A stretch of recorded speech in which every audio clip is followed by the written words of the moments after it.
Thalita Terto, sou professora de Educação Física do ensino médio, da educação básica aqui na rede pública em Fortaleza, Ceará.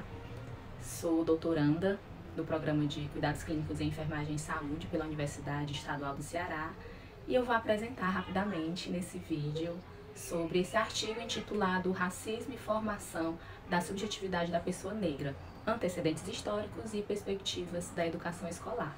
Inicio dizendo que o artigo é um ensaio teórico-reflexivo que tem como objetivo descrever sobre o racismo e a formação da subjetividade da pessoa negra, pensando como que a escola pode trazer possibilidades antirracistas. Então, inicialmente é preciso entender o cenário histórico. Nós escolhemos justamente trazer no título, Antecedentes Históricos e Perspectivas da Educação Escolar, porque para nós, para que a gente alcance essa compreensão sobre a formação da subjetividade negra, é preciso entender os antecedentes históricos de um país escravocrata como o Brasil. Então a gente teve todo um processo de escravização em que o povo preto, o povo negro, foi submetido à desumanização. Então eram pessoas que eram animalizadas, eram pessoas que eram subalternizadas, e assim eles existiram durante todo o período de escravização, mais de 300 anos. E após a abolição, esse racismo ele se sofisticou, se ressignificou e se apresenta de várias formas que ainda persistem e que ainda afetam profundamente a população negra. Lógico que nós já tivemos muito avanço, mas ainda há muito que se discutir, muito que se avançar, e por isso esse artigo falando sobre isso e trazendo essas perspectivas. E para falar sobre a formação da subjetividade da pessoa negra, nós trouxemos como principais referências Fran Fanon e Neuza Santos Souza.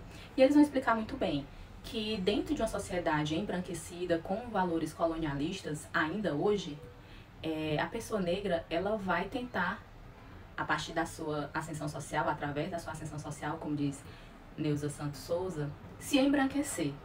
E aí, o que seria, esse embranquecimento? Como assim? Como uma pessoa da pele preta vai ficar branca? Mas através dos valores. E além disso, o embranquecimento também não é só da cor da pele, quando nós falamos assim. Mas, por exemplo, os valores, A gente tem um cabelo crespo, que é considerado desarrumado. Cabelo crespo é característica da negritude. Então, a gente tem os traços, a boca grande, o nariz achatado, que são considerados feios para o padrão de beleza, considerado bonito. Então a pessoa negra ela vai ter a sua autoestima afetada, não só no que diz respeito a questões físicas, de aparência, que a gente sabe que a autoestima é muito mais do que isso, mas em relação à própria autoconfiança, ao seu alto valor, a como se posicionar no mundo, a como se acreditar ser capaz. Então a pessoa negra vai ter uma subjetividade afetada pelo racismo, porque ela vai estar sempre que provar que ela é capaz, que ela pode. Então, Fanon diz que o negro não é um homem. A ele não é lhe dado o direito de agir, mas somente reagir às violências que ele sofre. Então, a subjetividade da pessoa negra ela vai estar constantemente sendo afetada pelo racismo, pela supremacia branca. E aí, a pessoa negra acaba tentando escapar da coletividade negra, da coletividade do que diz respeito à negritude. E aí existem outros valores, por exemplo, a religião que é demonizada é a religião de matriz africana, o jeito de vestir, o jeito de ser no mundo, o modus operandi de forma geral, ele vai ser, a pessoa negra vai estar sempre tentando escapar a esse modo, para poder ser respeitado, para poder tornar-se gente, porque o cidadão respeitado é o cidadão branco. Então, não diz respeito somente à aparência, à cor, mas a traços e a também valores de forma geral. E aí, surgem os questionamentos. Mas e como fugir a isso? Como que a pessoa negra vai se autoafirmar?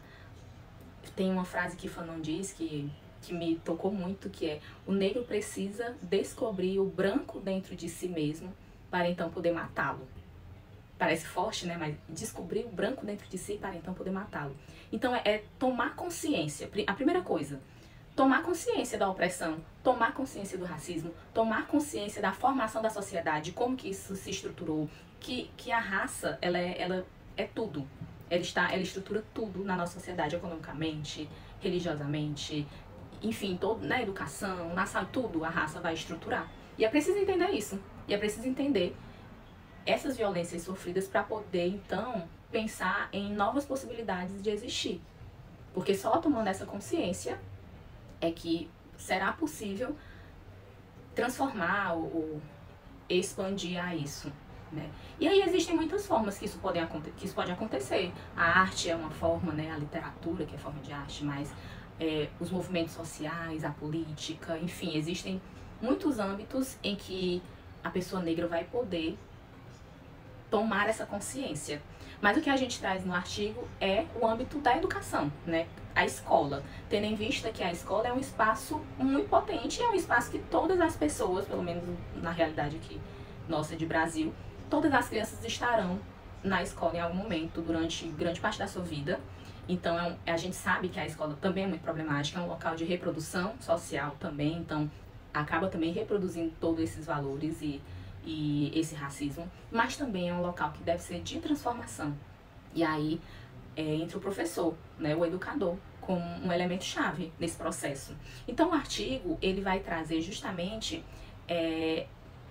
a provocação para esse educador pensar de forma diferente. E aí a gente vai se amparar principalmente nos estudos de Bell Hooks, que está na realidade estadunidense, mas também Alan Rosa e Luana Tolentino, aqui da nossa realidade brasileira. Então, a gente traz como exemplo essas experiências, a gente fala sobre a Lei 10.639, que nós já temos aí 21 anos de que ela foi promulgada, e que é uma lei que é muito irregular, muito dispersa, que na verdade ela só existe a partir de iniciativas pontuais, mas que tem sim feito diferença, porque ela também consegue amparar os professores e os educadores de forma geral que querem essa nova perspectiva e esse novo, que estão coadunando com esse novo projeto educacional. Um projeto educacional antirracista, inclusive, diverso. Então, o que o artigo traz é justamente essa provocação de fazer o educador pensar diferente e que ele entenda que esse pensar diferente, não somente o pensar, mas o fazer pedagógico diferente, vai influenciar muito positivamente em seus alunos e alunas negros e negras, né? Então, a gente tem aí também um aspecto da lei em que a gente traz essa perspectiva, né, de que a lei deve ser aplicada e de que com a aplicação da lei a gente vai conseguir sim ter alguma mudança, né? Então, o artigo ele transita por esse espaço.